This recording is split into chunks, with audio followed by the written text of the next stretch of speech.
All right, so today we're going to be going over the LB170, the newer version that the company owns. A few things different, we're going to go over that. But again, first we're going to start with the regulator. We're going to make sure that we uncoil it from the back hookup. We're going to make sure that it's nice and straight. Get all the coils out of it. And we are going to go with a manifold hookup this time. So basically, it's a 2-tank setup, okay? So what we're going to do is we're going to start with your manifold, okay? You're going to have your 2 propane ends, and then you're going to have your regulator end, okay? So we're going to start with your propane ends first. And again, copper seals itself, so you shouldn't have to use Teflon tape. Again, people hit these, they knock them, they throw them on the ground, and sometimes it creates little bumps in there to where occasionally you might have to use Teflon. Last resort. So once we get these in nice and tight,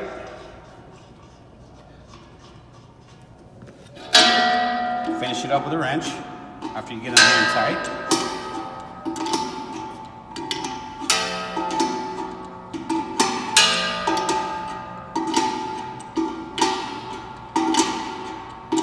And again, you just want to make sure that your crescent wrench is nice and tight on this, because the worst thing for these brackets is stripping them. And the easiest way to strip them is to not use a crescent wrench or to have your crescent wrench too loose.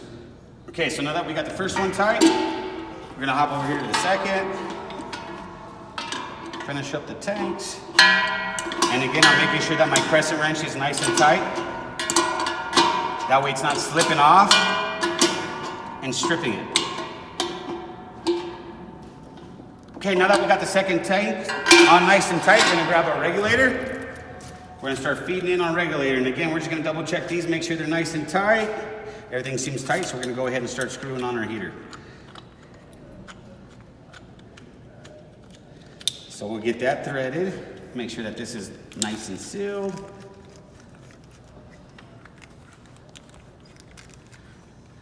And sometimes you may have to use an additional crescent wrench on these, sometimes you won't, it just depends.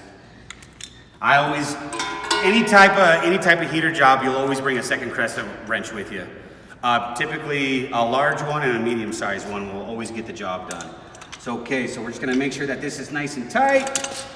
And again, you can use a second crescent wrench just to make sure. So what I'm gonna do is I'm gonna open up both these tanks and make sure we're sealed up here, we're sealed here on our manifold, and then we're sealed here on the regulator hookup. And again, when you do a manifold, always tell the customers to run both these tanks at the same time because it better helps run the heater, you get better pressure. So we're gonna turn both these tanks on. And then we're gonna do the sniff test. We're gonna go tank 1, good. Tank 2, the seals, good. And then your regulator, good. So now that we're all sealed up, we're gonna go ahead and lock down these tanks onto your propane deck. And again, we're gonna take the loop end, we're gonna feed it through the eyelet. Once that end's done, we're gonna feed it through these slots of the propane tank, okay? So we're just gonna slap it through. Now we're through one tank, and once you feed this strap through your first tank, you're gonna make sure that these tanks are as close as can be, okay? Because we don't want these things sliding. So now we're gonna take our strap and we're gonna feed it through the second tank. Once we feed it through the second tank, we're gonna take it down to the ratchet. Again, we'll find our loop end. We're gonna go through the eyelet. We're gonna go through the loop, pull the slack out, and then we're gonna ratchet it. Again, the reason why we're ratcheting this down is so wind or people come over around this tank and knock, it just prevents it from getting knocked over. Fire department doesn't like that. So we're just gonna make sure that this is nice and tight, and we're just gonna double check these tanks to see how they move, say if wind were to hit it. So you see these nice and tight, it's not gonna blow over by itself, now we're solid. Okay, now that we have our tanks hooked up, our manifolds checked for leaks, we're gonna go ahead and we're gonna run our thermostat to the inside of the tent. And again, we're gonna act as if this pipe and drain hole is our leg of our tent. So what we're gonna do is we're gonna wheel it out. We're gonna go underneath the sidewall and to the closest leg of the tent that we're running the heater on. So once that's done, we will go ahead and get our vent style in. So with the new heater, a little bit different than the older heaters. The newer heaters are all connected with diffusers by magnetics. So all of our diffusers, all of our vents are all magnetic now. So this is a straight vent for a newer heater. So what you're gonna do is you're gonna wanna install that section into that bottom slot first, okay? So once we pop that slot in, you just feed it right into that groove right there, and the magnet's gonna grab, just like that. See that? Not gonna go off. So that is how you hook up a straight vent onto a newer style heater. We're gonna take this off, again, just with magnets. And we're going to go with our slinky in our heater vent on our newer heaters. And again, these are just a little different than the old ones. So again, we'll start with the slinky. Newer style slinkies, the manufacturer sends you an extra hose clamp for the heater vent, okay? So what we're gonna do is we'll hook up our tube first. Again, we're gonna find that slot, okay? On the bottom of the heater. So we're gonna find that bottom slot. We're gonna run our tube to that connection, and then we're gonna let the magnetic work. Now that that's on, make sure our tubes don't have any kinks in them, because if you have a kink in these tubes, it's gonna backfire and shut off that heater. So now that we got our slinky stretched out, we're going to place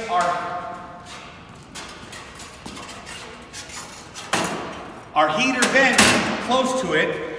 And the easiest way that I found to connect these tubes is to open up everything inside these tubes, okay? So we're just gonna peel this back. Okay, and what I like to do is I like to start the bottom side first, okay? So now that that's peeled back, I'm gonna grab this heater vent and I'm gonna place the bottom on first, okay? And then I'm just gonna kind of massage the top side over while I work the bottom side. Okay, and we're just gonna keep working this until both sides, bottom and top, are flush with the heater vent. Now that both sides, top and bottom, are flush with the heater vent, I'm gonna take the hose clamp and wrap it around, okay? So I'm gonna feed it through, and what I'm gonna do is I'm gonna drop this turn pin, I'm gonna drop it straight down on the slinky, okay? What that's gonna do is it's gonna grab it. From there, you're gonna get a flathead screwdriver, or you can use a nut driver on a drill, either way. The only thing that I don't like about drills is you have a tendency to overdo it and it'll strip these screws. So again, I prefer just a regular flathead. So you're gonna hold this down, okay? You're just gonna hold that down as you tighten it, okay? And you'll feel this grab. Once it starts grabbing, you wanna get it nice and tight on there, because you don't want the fan of the heater to blow this tube off, because then you've got no heat that's gonna get distributed inside your tent. It's gonna be blown outside. So, once we get that on there nice and tight, feels good, it's not gonna blow off as soon as we turn on the heater. We're gonna hang our thermostat. All right, now that we have our slinky and our heater vent hooked up on the newer style heater, we're gonna go ahead and we're gonna zip tie our thermostat onto the nearest tent leg. So once we secure this, we can go ahead and give this heater a test. So again, we're gonna do the top and bottom sides. Gonna swoop this around. And any zip tie that's placed on our frame tents, our tents period, it's always good for quality control purposes to come back and trim your ends. That way, they're not just dangling. So after we trim our ends,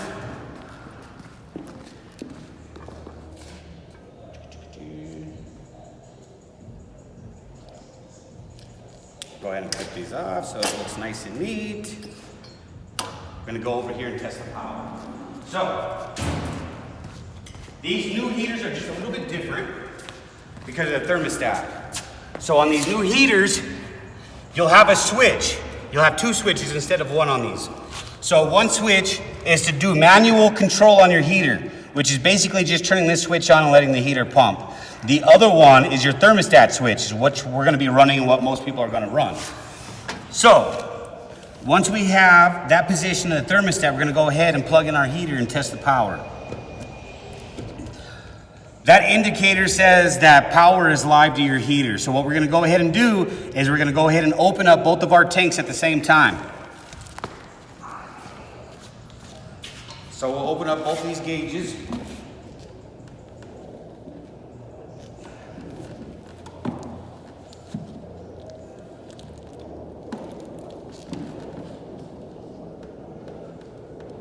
Good, now that our propane is on, we are going to hit this secondary switch to the upright position, which is the heat. If you turn this switch down to the bottom position, you're gonna get only the fan, no heat.